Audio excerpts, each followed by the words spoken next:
All right. Welcome back, everyone, to a super special deep dive. We're flipping the script a little bit today. This one is all about you, the listener, and your personal quest for freedom. Oh, nice. That's right. We're going to explore this really fascinating topic through the lens of, you guessed it, the Bhagavad Gita. Now, before you click away thinking this is some kind of religious lecture, let me assure you, it's not. The Bhagavad Gita.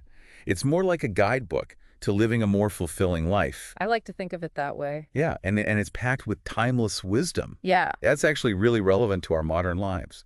So are you ready to uncover some ancient secrets?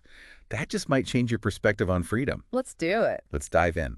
The thing that always fascinates me about the Bhagavad Gita is that it doesn't present freedom as some kind of external achievement or some destination you have to reach. Right. It really flips the script entirely, and it Right. suggests that true liberation actually comes from mastering our inner world. I love that idea, mastering our inner world. But to be honest, when I hear that, it feels a little bit daunting. I can see that. Where do we even begin with this whole mastering our inner world thing? Well, the Gita starts with this really fundamental concept, the concept of self-realization. Okay. And it introduces the idea of what's called Atman. Atman. Atman, which is essentially your eternal soul.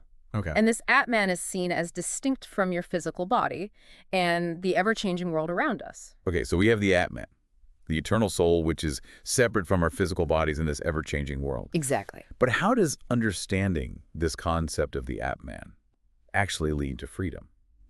I'm glad you asked that, because it's a really crucial point. Think about it. So much of our stress, our anxieties, they stem from being overly attached to things that are ultimately temporary. Okay. You know, our possessions, our achievements, even our physical appearance, right? Yeah. We're constantly chasing after these external things, hoping they'll bring us lasting happiness. Yeah, I think we all do that to some extent, right? Totally. And it's like we're on this hedonic treadmill, always searching for the next thing to fulfill us. But the Gita suggests that real freedom comes from recognizing this deeper, unchanging part of ourselves, this Atman, and realizing that our true essence transcends all those fleeting things. I love how you explain detachment. It's not about, becoming totally indifferent to everything. Exactly. But it's about shifting our focus. But to be honest, when I try to apply this concept to my own life, I kind of get stuck. Where do you get stuck? Well, does it mean I have to give up on my ambitions? Like, do I have to just become completely indifferent to success? That's a great question. And it's a common misconception. Detachment isn't about becoming passive or giving up on your goals. Boy. It's more about shifting your focus from being fixated on outcomes to finding joy and fulfillment in the process itself. So instead of stressing about, Yeah. getting that promotion, Right. I should find satisfaction in the work I'm doing every day, regardless of the outcome. Exactly. And the Gita has a name for this. It's called Karma Yoga. Karma yoga. Yeah. Okay. Which is the practice of selfless action. So imagine dedicating your work, your actions, to something larger than yourself, a cause that truly resonates with your soul. Okay. Suddenly, it's not just about you anymore. It's about contributing to something meaningful. Right. And that can be incredibly liberating. It's like our actions become infused with meaning Yeah, when we connect them to something bigger than ourselves. absolutely. But how do we find that higher cause? Yeah. In our modern lives, it can feel a little disconnected from any sort of grand purpose. That's a journey of self-discovery, and the Gita doesn't prescribe a specific path for everyone. Your higher cause, it could be anything that aligns with your values. Okay. So it could be helping others in your community. It could be expressing yourself through creative pursuits, or even just bringing more mindfulness and compassion to your everyday interactions. So it's about finding what truly resonates with us Exact. and aligning our actions with that purpose. I love how you put that. It's like, we were talking about detachment before, and it seems like this idea of acting selflessly actually helps us to detach. I think you're right on. When we're so focused on our own little ego desires, we easily get caught up in the ups and downs of life. But when we're acting for something beyond ourselves, Right. there's a sense of freedom that comes from not being so attached to the outcome. It makes a lot of sense. And that actually brings us to another really important principle for cultivating inner peace, What's that? and that's equanimity. Oh, equanimity. That's a good one. Right? It's like developing an inner resilience, a steadiness of mind that allows us to navigate the ups and downs of life without getting totally swept away by emotional turmoil. I like to think of it as like developing an inner shock absorber, Okay, yeah, that's a good one. so that life's bumps don't completely throw you off course. But let's be real for a second. I feel like I'm on an emotional roller coaster, like half the time. I think we all can relate to that. So how do we actually cultivate this sense of equanimity? The Bhagavad Gita offers this really beautiful analogy.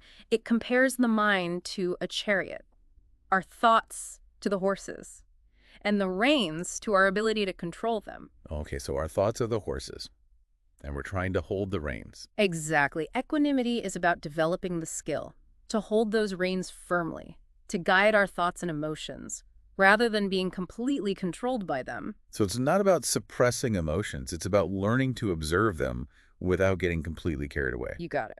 So how do we become better charioteers of our minds? We've talked about mindfulness before, but to be honest with you, like my schedule is crazy. I can barely find the time to, brush my teeth in the morning, let alone meditate for an hour. You and everybody else, right?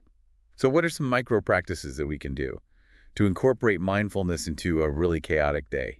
I love this question because I think there's this misconception that mindfulness requires hours of sitting in silent meditation, but it can actually be a lot simpler than that. Okay. So it could be as simple as taking a few conscious breaths throughout the day, paying attention to the sensations of your body as you move, or even just noticing the flavors and textures of your food as you eat. Okay. These small acts of presence can really help you to create pauses in that mental chatter. It's like hitting the pause button on autopilot and actually experiencing the present moment. Exactly. And in those moments of presence, you might find yourself connecting with a sense of peace and clarity that really transcends the chaos of the external world.